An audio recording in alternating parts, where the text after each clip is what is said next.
So the rector of the seminary, for his gracious invitation, his kind words, and above all for his work, I'm full of admiration for what, Father, you are doing. So thank you. God bless you.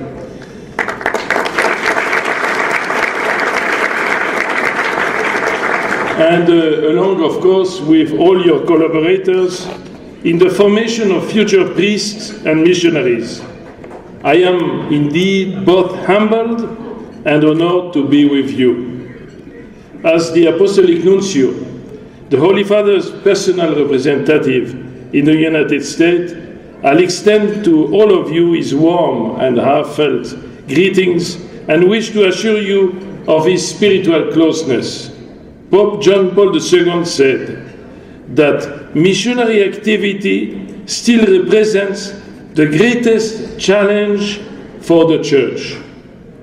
Reflecting on these words, the Holy Father Pope Francis asked, I quote, "What would happen if we were to take these words seriously?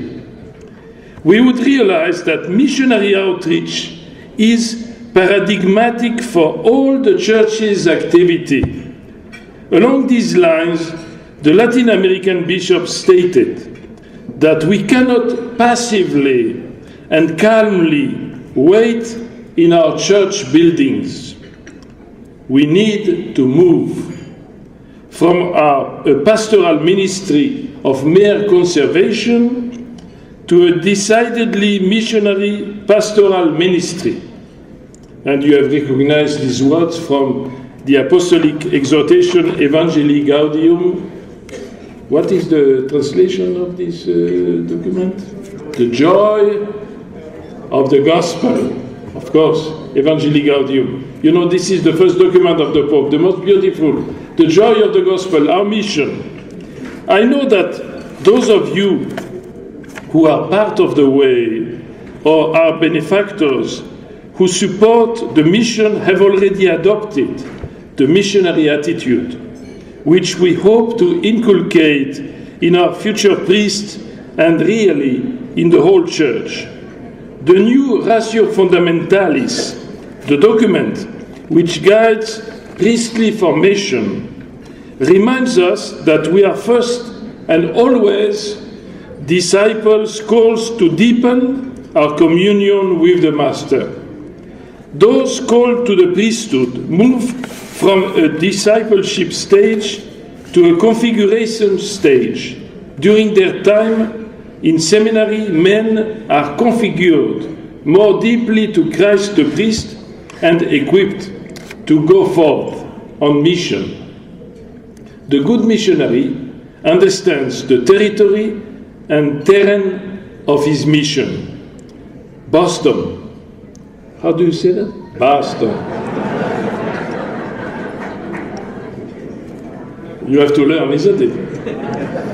Has a rich Catholic history and tradition.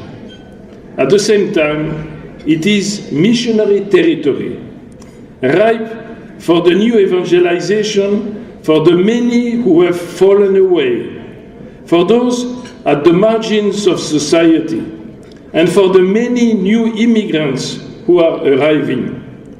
It is mission territory that longs for deep healing for those who have been alienated, disenfranchised, or deeply wounded by members of the Church. Only Christ can provide the true remedy. It is Christ whom we must announce. At the beginning of May, on the occasion of the 50th anniversary of the Way in Rome, the Holy Father described what this demands, I quote, "To announce, you must renounce. Only a church that renounces the world announced the Lord well.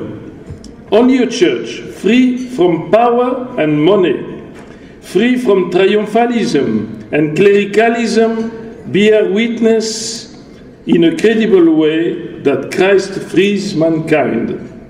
And those who, through his love, Learn to renounce passing things.